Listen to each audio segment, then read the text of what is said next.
Halo semuanya, kembali lagi bersama saya. Jadi dalam kalian membeli mobil dalam keadaan second, ingat ya, ini hanya untuk orang yang beli mobil dalam keadaan second.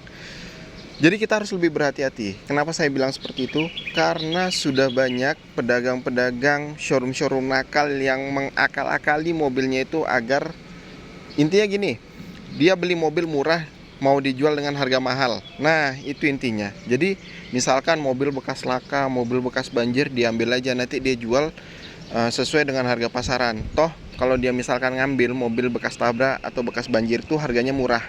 Jadi kalau dia jual dengan harga pasaran, dia bisa dapat untung berkali-kali lipat.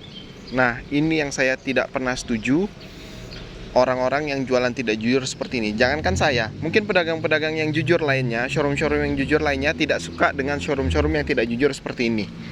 Nah, jadi saya bakalan kasih tips, saya kasih bocoran juga.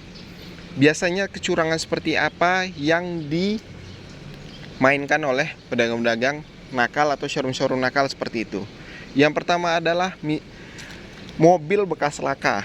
Nah, mobil bekas laka biasanya mereka beli dengan harga murah. Misalkan Avanza 2010, dia beli mobilnya bekas laka, depan hancur semua, dia beli dengan harga 40-50 juta. Terus dia repair habis 20 juta, termodal 70, dia bisa jual di angka 100 juta. Misalkan seperti itu. Dia dapat untung 30 juta. Jadi gambaran besarnya seperti itu. Jadi bagaimana cara melihat mobil itu bekas laka atau tidak? Kalian bisa perhatikan dari tulangan seperti ini. Lihat bulat-bulatannya. Lihat ini bullhead, las-lasannya masih ori atau enggak. Lihat aja seperti ini. Bekas laka. Intinya, nah ini masih ada busa radiatornya juga masih rapi seperti ini, berarti mobil masih bagus. Nah, itu kecurangan yang pertama. Kecurangan yang kedua, misalkan Avanza Old seperti ini. Kita asumsikan aja Avanza Old seperti ini ya. Ini tahun 2011. Sama-sama kita tahu Avanza ini punya kelemahan di metal-metalnya. Kenapa saya bilang itu? Karena kebanyakan banyak orang yang cara pakai mobil kan beda-beda ya. Nah, ada kadang yang gigi satunya RPM-nya tegak gitu. Misalkan sampai 2000, 3000 RPM dia baru nambah gigi gitu. Nah, itu bisa memakan dengan cepat metal-metal duduk, baik metal duduk ataupun metal round yang ada di mesin. Nah, dan sebagai konsekuensinya setelah metal-metal itu kena, biasanya suara mesin itu jadi lebih kasar. Jadi lebih kasar seperti itu setelah dicek semuanya. Setelah kasar, nah mobil yang sudah kasar suaranya seperti itu biasanya diakali sama mereka itu dengan cara memasukkan oli yang kental ke dalam mesin. Kenapa saya bisa bilang seperti itu? Karena di bengkel saya sudah banyak ketemu hal seperti itu. Yang dimasukkan mereka adalah oli kental. Jadi memang untuk meminimalisir suara kebisingan yang ada di mobil tersebut, di mesin. Jadi manipulasinya kayak gitu, dimasukin oli kental gitu kan. Jadi misalkan oli yang aturan ini kan say 1040, dia masukin oli untuk diesel, atau separah-parahnya saya pernah nemuin itu oli bekas gardan dimasukin ke dalam mesin. Jadi kalian harus lebih berhati-hati. Dan bagaimana cara ngeceknya? Kalau misalkan oli itu yang dipakai adalah oli bekas gardan, oli gardan yang dimasukin ke mesin, kalian bisa cabut stick olinya seperti ini. Cari aja stick olinya, kemudian dicolek sedikit ujungnya, kemudian dicium baunya. Dia bakalan beda. Bau oli mesin yang real oli mesin sama oli gardan itu beda. Oli gardan itu jauh lebih nyengat. Terus ketika digesekkan ke tangan seperti ini, kalau oli gardan itu dia bakalan lengket. Pasti bakalan lengket di tangan, payah hilang. Nah, itu ciri-ciri oli gardan. Dan yang ketiga yang biasa diakal-akali sama pedagang-pedagang nakal, kita beralih ke belakang, biasanya itu di bagian gardan. Nah, kalau Avanza Old seperti ini biasanya rawan juga di bagian gardan, bagian belakang.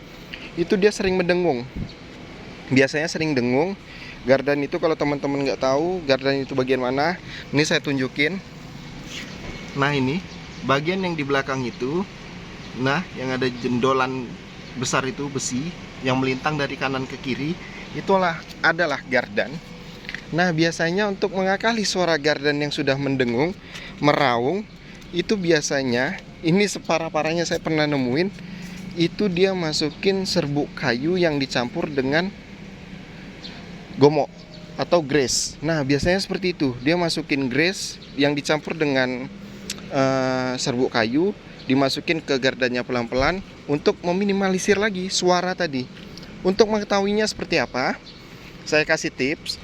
Kalian tes mobilnya, kalian test drive mobilnya, lari di kecepatan 60 km per jam, tahan RPM, dengarkan suara di belakang.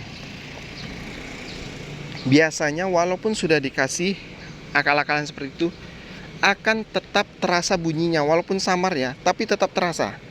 Saya pernah ngerasain kayak gitu, setelah dibawa gitu, masih agak kerasa gitu suara kasar dari gardanya tersebut. Jadi memang akal-akalan showroom-showroom nakal ini banyak sekali ya, banyak. Jadi misalkan nih kayak gini, saya bilang tadi bekas tabrak depan. Habis itu mesin diakali, suara kasar dimasukin oli kental biar suaranya lebih halus. Nah, gardan suaranya kasar, diakali dimasukin serbuk kayu dengan gemok gitu kan, gomok atau grease gitu, biar suaranya lebih halus juga. Nah, biasanya juga misalkan nih mobil bekas laka dari samping, kalau teman-teman pasti tahu lah.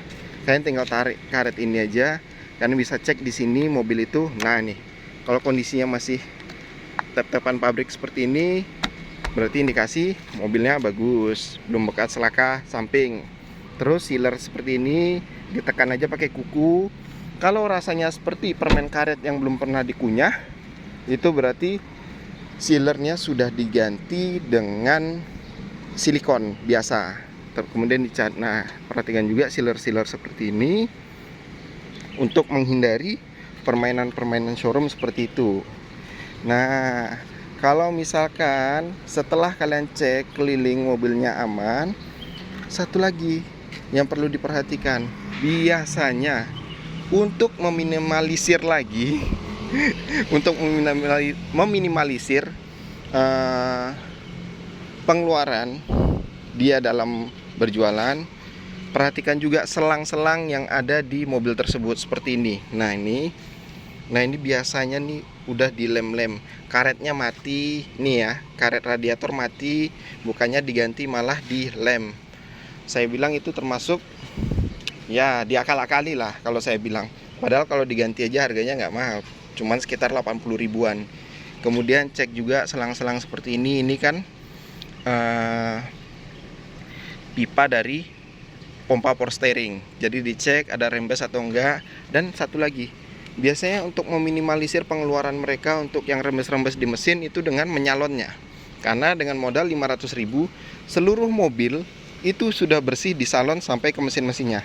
Jadi teman-teman pada cek semua rembes-rembesan pada mesin.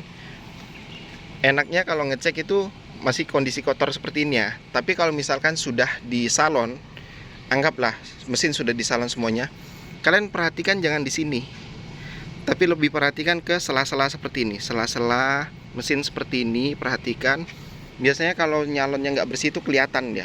Nah, terus samping-samping seperti ini, perhatikan di sela-sela antara cover tutup klep sama bagian silinder headnya, itu biasanya kelihatan kalau ada bekas rembes-rembesan. Jadi itu aja sih yang paling fatal yang pernah saya temui. Oh iya, satu lagi ini fatal sekali. Biasanya mobil kalau cek engine nyala, kalau kita kan misalkan ada sensor oksigen kena atau apa kena gitu kan, biasa ganti-ganti aja. Nah, biasanya untuk showroom-showroom nakal, pedagang-pedagang nakal, mereka itu mematikan cek engine di sini. Makanya solusinya adalah bagaimana cara mengetahuinya? Kalian masuk ke mobil, jangan langsung di start, kontak on dulu seperti ini. Perhatikan lampu indikatornya semua nyala dan tetap ada. Cek engine seperti ini nyala ya. Ini baterai, ini tekanan oli, yang tadi ABS. Kemudian baru di start. Kalau semuanya normal, begitu di start dia hilang, berarti mengindikasikan bahwasanya mobil tersebut tidak ada masalah sama sekali. Oke ya, sekian video kali ini. Terima kasih yang sudah nonton. Jangan lupa di like, subscribe, dan share video ini agar channel ini lebih berkembang dan memberikan banyak manfaat untuk kita semua. Thank you.